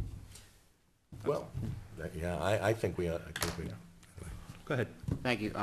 2 things, and I was just thinking out there, if you're gonna call the department heads, if I was a department head, I would wanna know what the topic was gonna be, rather than coming in blind. and then- That's why I would want to and then have get the meeting with Dave Karen first. Right. So we could arrange the meetings with the department heads and we Yeah. could let them know the information that we were looking for. So, because it would be pointless for us to get them here and they don't have the information to give Exactly, us. and then it's gonna cause Right. another meeting, and it's gonna cause you just extra hours that you don't need. So I That was is just thinking that would be the point of having the meeting with Sure. Dave. The other thing is, Marty needs to make a disclaimer, because you were having this conversation about department heads, and then Marty said, well, I'm a department head. You all were talking about the town department heads, and Marty does not work for the town. And people State. need to know that, because I'm sure the way it came Oh. over on the TV was it sounded like you were Didn't think of it. saying, Right. I'm a To all department 9 head, but you people at don't home work who are for the town. watching, Marty does not Yeah, work for for the all town. 7 people that were watching, one of them's a reporter. You'll let Marty clarify. I saw you go into another room actually. Yeah, so I'm a department head for the state of New Hampshire at the state hospital in Concord, so I'm a state employee. Okay. I think that will help. Thank you. And I think that when we do talk to Dave and to the extent Nate as well, the message is that we want a dialogue. It's not here, cross-examination or inquisition. It's more, tell us what your problems are so we can kind of ask the right questions and we can look at them. Maybe they could turn our attitude about it around. Right, I'm all in favor of a presentation. I mean, Janos comes in and does some presentations on the roads. And he brings cookies. And he brings food, yeah, exactly. So, I don't think it has to be perceived as you being called to court. I think it's more of an open discussion that we get going earlier, because so many times, some of these department heads said, I wish we had been able to talk about this way back at the I'm beginning. sure it seems like an inquisition too, when you're in the rush of the heat of the Right. budget season. And they're working on the budget too. And absolutely, and and I've read it, I think the same quote in 3 or 4 different articles now, is that especially on the firefighters, the budget committee didn't ask the right questions. And that's why the majority voted against it. And I don't think that's true at all, and I voted for it. But the people who voted against it had their reasons. I think they asked the questions multiple times. Well, I mean, Well, normally Yeah, that, I but mean, if you get them in here and you ask them the questions, you're giving the general public plenty of time to come Right. back with you and offer their input on And it more questions. when we come around again to the budget season. But if somebody's coming in here and doing a presentation and saying you didn't ask me the right question, I have a problem with that. You're here doing a presentation. If there was something that you feel that we needed to know or that we were not fully briefed on, that's your responsibility, and it's in the statute. Correct. So to shift it and say you didn't ask the right question sounds a little. Was that like a department head who had said that, or a? It was. There was Well, a quote it was attributed to a fire department personnel in the official. paper this week. Official. And I'm not gonna. No. I don't know if it's accurate or not. I mean, I've been misquoted in the press, so I'm not. No, jug- sir. Yeah, believe it or not. So, My only point for bringing that up was that, we're going to have these discussions. If there's questions that they feel we should be asking, the public can let us know ahead of time. The department heads can bring stuff they want to talk to us about, I don't think it fully relies on us, so I think you made the same point. That's all. yes. Yep, I agree with you. Anything else, Lisa, Marty? No. Chris? When you say that you want the timely delivery of the budget books, I think that we've asked this in the past. Every and- year. And they pretty much tell you, you get what you get and you don't get upset. I've asked 3 years in a row for the school not to release its budget 2 days before Thanksgiving, and then have that following Monday, the first budget hearing, generally on personnel. I think that's really totally unfair to the taxpayer. And I've asked them a couple of times saying, who's going to look at that budget book over the holiday? I'm sorry, but nobody is. So either they push it back to around Veterans Day, somewhere around their release, or start the budget hearings a week later. I know that's pushing it, compressing it, but, I just think that's, I mean, all we can do is ask, but I can tell you, my couple of years now on the budget committee, you're gonna get it when you get it.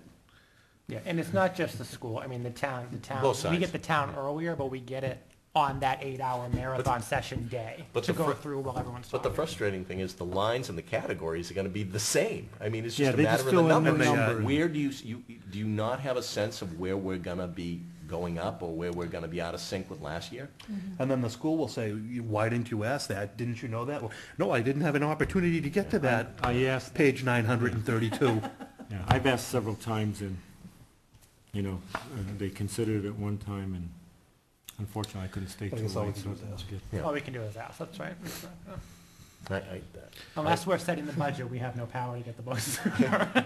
I had a citizen that I saw at the Post that said if they don't give you the contract in time, then you should just say, we're voting no, if you don't get it to us in time. I mean, I said, you cannot do that. I mean, that's impossible. But I mean, the frustration is, getting the time to be able to look at this stuff is important. That's why we're here, so.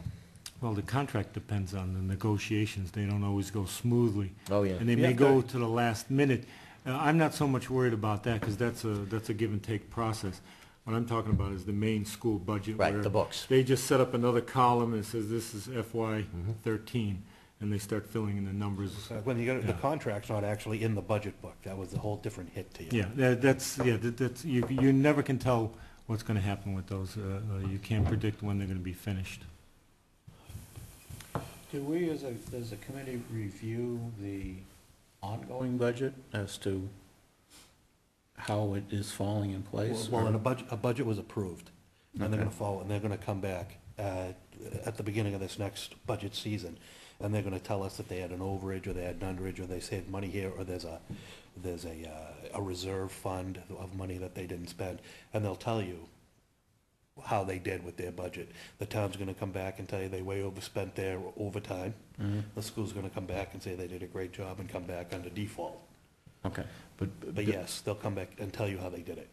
But I think Bill's question, and I've always felt the same way, is can we get a briefing as to, before we get to that process, whether it's summer or early fall, here's where we're seeing the trends, or, because all we get is a static picture. Here is what our budget is for the coming year, click in the budget book. We have no, Right. we have no sense of what numbers are developing. Because the budget we just voted on goes into effect July 1. Exactly. And we're talking about having meetings in April, May, June. That might be a question we could ask With what are Dave. you gonna do with, next year's budget? Well, this year's budget hasn't even gone in place yet. That might be a question we could ask Dave, if we could, if there's a possibility that we could get the previous month for our next meeting to look at. You know, them. because you know the FY12 budget for Public Works is Do they do way it? down Way right now. down. You know that. But you know, the department heads must have a sense of we're over budget in certain areas, and we don't know that until we get to the budget review process. I mean, if we had kind of a flavor, you know, like overtime or, you know, certain costs are escalating, the fuel costs, for instance, this is how much we are out of sync.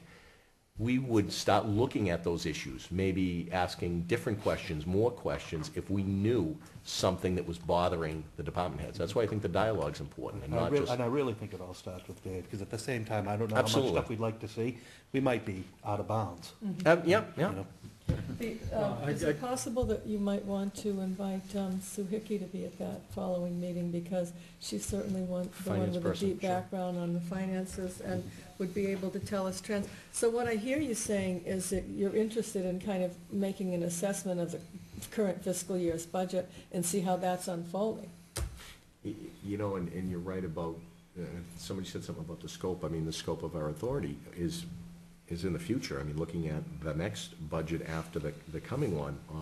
But it would be helpful to know, as part of preparing for that, where the trends and the problems exist now.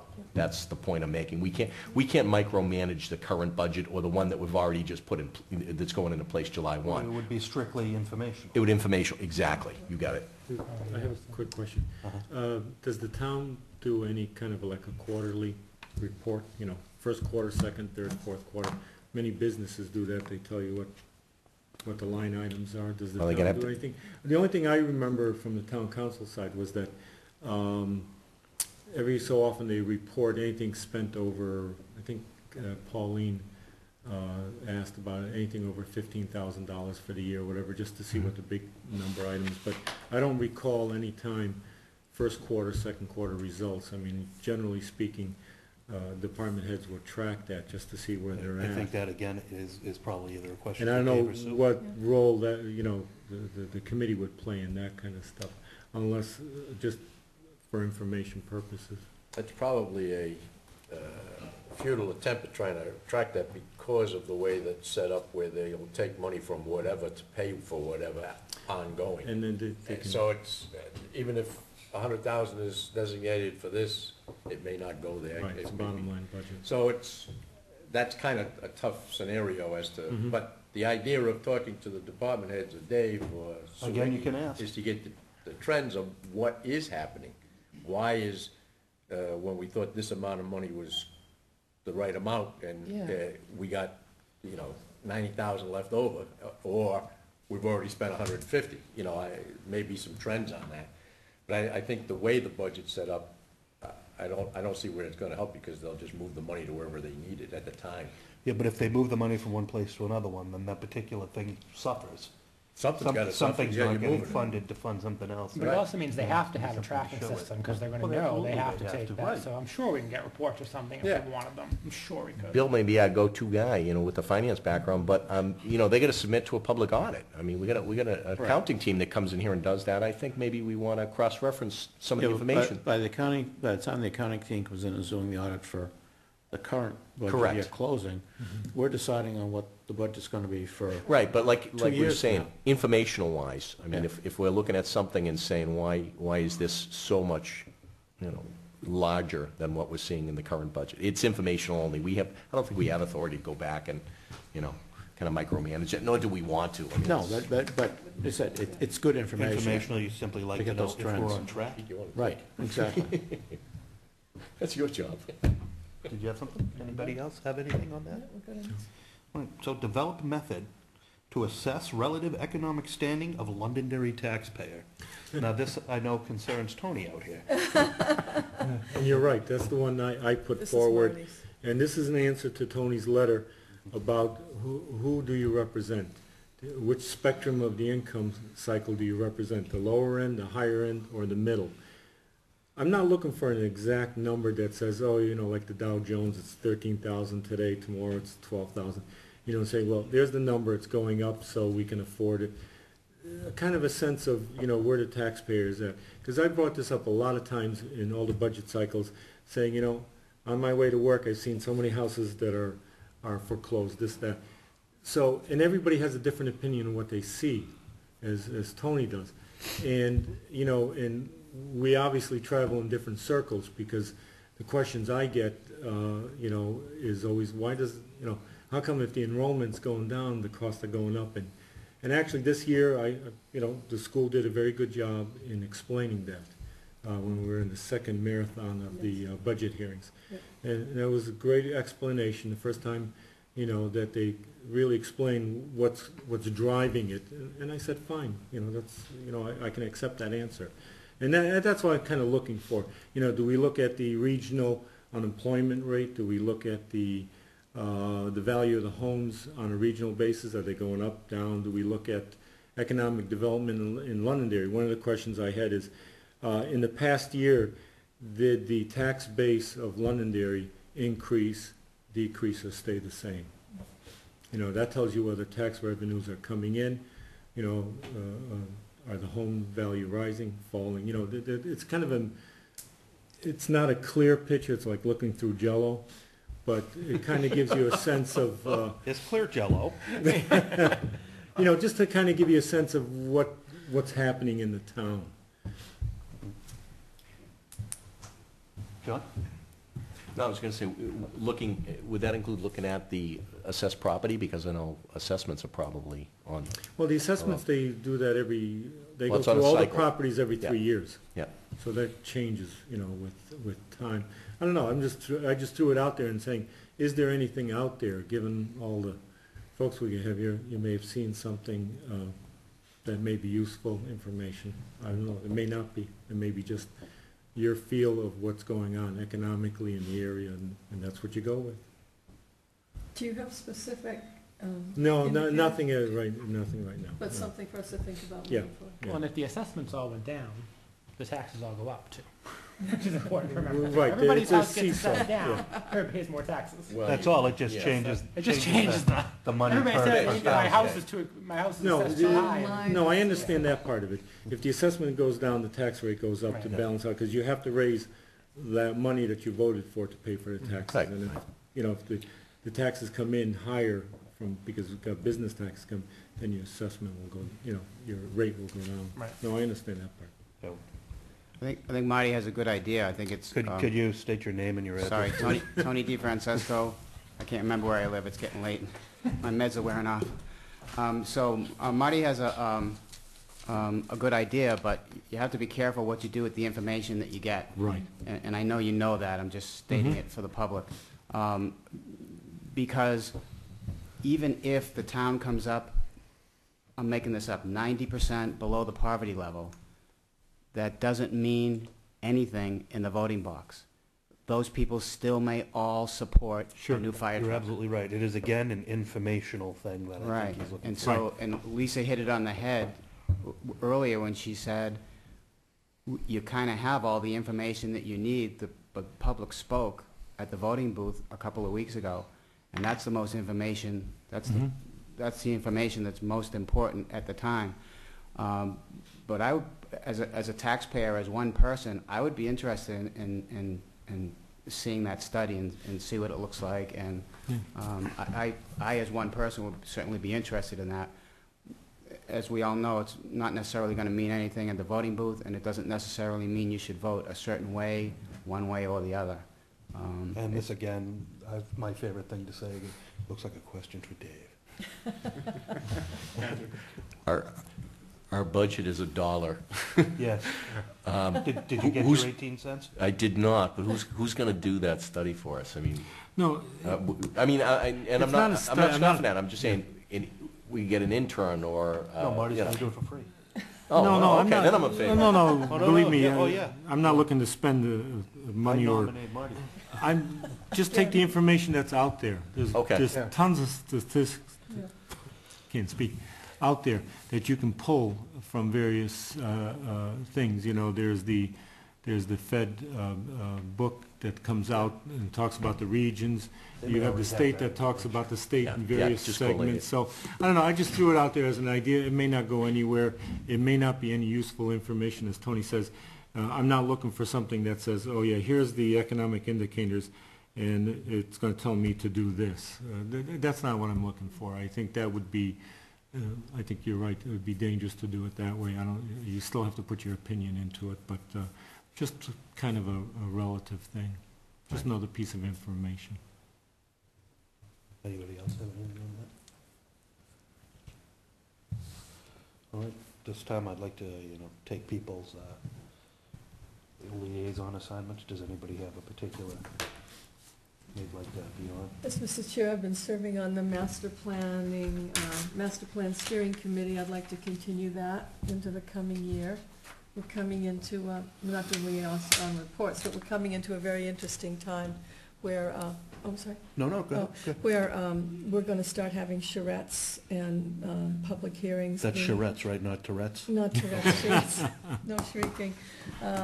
So that will be coming up. I hope that people will keep their eyes on the paper for that. And we're working on a town survey. So there's a lot of information that's going to be coming forward to the community in the next couple of months. So I'd like to continue with the master plan steering committee, and my other responsibility is the safety dispatch services committee in whatever form they're going to take now. I'd like to nominate. Did you have? I was with doing a planning board, would continue to do that if you wanted. We didn't actually vote last year, just a consensus. Yeah, right? we just took a consensus if people wanted that. And is that fine with everybody? What other committees are there? I mean, there's the certain town committees, whatever there is on the town, as well as there's the school committee, town council liaison. School board, CIP. town council CIP. liaison. I checked planning last year's board. minutes, we did town, school, and CIP. I think master plan CIP, came after that, CIP, right? capital improvement, that's a great. You and I were on committee. open space, that was one of the Yeah, liaisons open together. space last You and I year. were on that together, Yeah, Marty. I was on there, Town yeah. council, or were you? Yeah. Yeah. Still on And, Heritage I and Master. I have the, I'm trying to figure out where the time is. Marty's on master plan, but you're there without being liaison, so. I'm on Dog Park Study Committee, if anybody that's No, awesome. no. wants to Get take that that away thing from me. going, will you? No dog. Zero tax impact, that's the goal. That's So we have what the they like master to hear. plan, We're not the saying safety anything about division, the dogs. planning board, the CIP, the town council, the school board, open space, and we have the dog park No, committee, because open, that's very open important. spaces. Somebody we wanna said join me that on at it? The report, didn't we? Well, yeah, but they were also talking about reopening the group Oh, okay. for some other work that Oh. Michael Speltz asked, and I forgot exactly what it was. What was the other committee assignments? The other CIP. Town, school, town? Was anybody opposed to Lisa on the master plan? no. No. I'll volunteer. Lisa's on the master plan. Safety Second, dispatch. you want to be No, I was gonna say I'll volunteer to be the CIP voting member again this year, I was last year. Is that all right Yeah, with everyone everybody. for Yeah. Chris? You do need an alternate alternate. for that, because both times I've been alternate, I got to vote because people weren't there, so Which one? the CIP. CIP. CIP is 2 meetings. Was everyone all right with Lisa on the safety board too? Yes. Mike, is that something you Tom might on the want to do, planning the board. CIP? Yeah, I could be an alternate, see if Yeah, alternate, because, and if you're available that night, frequently people don't show up, so. And it's only a couple meetings. Does anybody want to be the alternative on the master plan committee? I can do that since I'm on it Yeah, anyway. he's on it anyway. It's a great idea, double duty. Good. Would anyone like to be the liaison to the town council? Or do you think that should probably be me? I think it's usually the chair. Yeah. Okay. Well, Todd did school last He year. did the Oh, he school. chose to do school. You want to do town, I'll do school? Okay. Okay. And would anyone like to be the alternate to town? Lions Den. Isn't that funny? I am Daniel I'll be What- the alternate for the school, for the school. if you'd like. I don't want to Would do anyone like to be the alternate to the town? Not everybody jump in at once. I'll do the Tell me, alternate. you interested? The what? Bill? I'll do What it. was it? Oh, You still have one yet? Bill will do that. That sounds good. So we have the open space, then Marty likes that, does he? Yeah, and I can do alternate for that also. Okay. And we will keep John on the dog park, because I think only John and I, oh, you have a dog too, don't you, Chris? I do. I've gone to the dogs, yeah. According to many. John, We don't have any representation on the library trustees that I know of, right? did they even fill all the spaces on there? Yes, that was right. Yeah, they hate us anyway. Have we ever had a liaison? Have we ever had a We liaison? didn't have a I don't think liaison. so. I mean, I don't think they want us there. well, technically, they're a standalone body. They are. You know? Well, they have a town council liaison, I think. I know they do, because I think they do, yeah. one infamous They've come in, counselor the did propose trustees- coffee at one point. The trustees came in to address the town council too. Yell at us, it's nice. So for, For Marty, I'll tell you, we have the master plan committee, Marty, and that's Lisa, with you as the alternate. Alternate, okay. We have the safety division, we only have Lisa, because, you know, when I think Lisa, I think There should safety, be an that's all we alternate. need. It should be an alternate. Who would like to be an alternate on the safety? Isn't that committee done? Is it all done? There's gonna be a follow-through of implementation. I thought, if they're gonna continue, I would, If they do can. that. No, I thought they said they were gonna status quo. Yeah, for wasn't it now. a status quo decision? That's what I read last, yeah. All right, that's what I Nothing. thought. So we'll wait and see. The planning board, would anybody like to alternate on the planning board? Well, I go to him, a lot of the meetings, I can do that. That's Tom's, Right, I have him as the. and then Marty as the alternate. Alternate, yeah, You're gonna be out every night. I'm out now every night. So on the CIP, we have Chris, and we have Bill Bill, Neese. And on the town, I'll do the town, and Bill will alternate that. good. And on the school, we have John, and Chris can alternate that. Open space, we have Marty and Lisa, and we have John in the dog park. Oof. Well, good stuff. How's that looking, by the way? Is it done yet? Slow and steady wins the race. After this planning board meeting, anyway. The only other order of business I would have for the evening is, would you guys like to have the next meeting on April 19th, as the next week, the 26th, would be during April vacation for those Oh. with children? Well, I think that's a great idea. That's gonna be just I the think it's fine with me. I will send a letter to Dave, and I'll copy you all on that, and we'll see if he can make it for that one, and we can come up with a list of questions that we'd like to ask him. April, what was it? And make sure there's no reply all to any of these emails, because we don't wanna end up on the front page of Londonderry Times for having an illegal meeting. Reply all.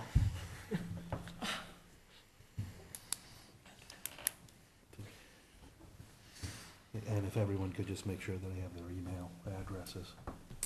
Oh, do we want to send a sheet around before everyone splits? Start with Bill over there. All the contact information, I phones, know I alternate have phones, Chris and emails, John. alternate emails. Yeah, it needs to be on the Sticky out one, website wouldn't too. Margot needs I it. have yours. Right. And Chris is But my I would- friend on Facebook, so. Absolutely, and Tetris. Do the list. Oh, did you I was Tetris gonna me? say, I'll send it. Okay. I make a motion You're to the adjourn. secretary. I'm going to the Hunger Games at This is gonna midnight. kill I me. Make a motion to Hire adjourn. somebody. We're just writing down It's not fiscal year. email addresses, and then we can make a motion. Okay. Thanks, Thank Tony. you. Hey, I didn't adjourn yet. He Close enough. adjourned. Thank you. And in this lull, Mr. Chairman, I'd like to bring up an issue that we raised last year and hopefully emphasize it again this year. I think that as Please. far as this budget committee went on, we realized that we all had many issues, Lisa. We had many issues, this is true, but one of them was encouraging voters, as Tony mentioned earlier this evening, please come and get involved and engaged in the process earlier than January, when we are under the gun and it's really too late So to. we can do a lot more if you come in and express your concerns to us before the voting, Yeah. instead of burning us in effigy after. But right, the December and January meetings are so Well, important. I have a suggestion. Any consideration to putting out a booth at Old Home Days? I'm Is already- anybody willing We only to, have $1 budget, Marty. is anybody willing to sit there and listen to people I am already to the you. DJ for the Old Home Day as well. DJ? Yes, that would be a disc jockey. Something tells me a dunk tank with the budget committee would be a very popular We could raise a lot draw of money this for the year. town. Yeah, we could solve the budget dilemma with that, I believe. Yes, we could make quite Depends a... on who you stick in the tank. Tom and I. Not me, what did I do? Just wait, you'll do it. Well, that's, again, that's a time we have quite a few people downtown that are coming through. I know in the afternoon, mostly the young people take it over, but even then, that's okay too. They can ask questions, they may want to I don't find need out to what's write going mine, I on. know mine. And, I don't think a lot of groups in town utilize that, the Old Home Days as a way to get the word out. I tried pushing that with open space and a couple others, but, I think it's a good it'd be idea. worthwhile just to think about and how we would set it up. Will we be distributing, informational packages or just there to answer questions or? I think That never what Dan was saying, bring the concerns to us, listen. I would say just listen You know, I mean, I was, versus, Run Giving- loops of the meeting. yeah. No, I was disappointed Want this year people to too. come. I was disappointed this year, and I said that to some people at the polls, you know, compared to years past, I feel like there was a lot less press coverage about the elections this year. I tell you I what, why don't we really have, did. why don't we have Marty march in the parade? The other, Secretary always do that? the secretary, that's right, secretary. They do now. No, thank goodness. The only other thing I would say too, going into this season, I feel like at the end of last season, borrow your pen. some people took What do I some need? things personally Name, address. on the board, and I don't think we have any need to do that. You know, I think we're gonna disagree, we all have our opinions, and that's good, but we're all still a friendly board, and we may disagree, but we all get together and have drinks 2 at a time at the end of the night, because we can't have a legal meeting. as long as Can't have Lisa's drinks buying. during the meeting? As long It's been We years, nobody discussed that told me. last year, we were gonna have drinks during the meeting. We were gonna meet at a The end of the bar. meeting, interesting. We figured if we met at Whippersnappers, more people would come. They always got lousy bands. Well, that's something to think about for the next meeting. Did you earn any If we money were for gonna that do something like endorsement? Sorry, Whippersnappers, 99, T-Bones. What else did I miss? Cafe Teresa, Homestead. Yeah. It's a long, hot Yeah. day on Old Home Day, and to ask us to Yeah. be there There's for other 8 things hours or happening, yeah. so. Well, there's Yeah. 7 of us. It's an 8-hour day. That's an hour and 10 minutes each if you did something like that. Well, hopefully we'd have a couple at a time available. It could be as simple as just putting up a sheet, and saying, give us your question. I think we should get the Well, town that might council be and the school board to interesting. sit there too. People heard us. All right, we had a motion to adjourn. Second. All those in favor? Aye. Aye.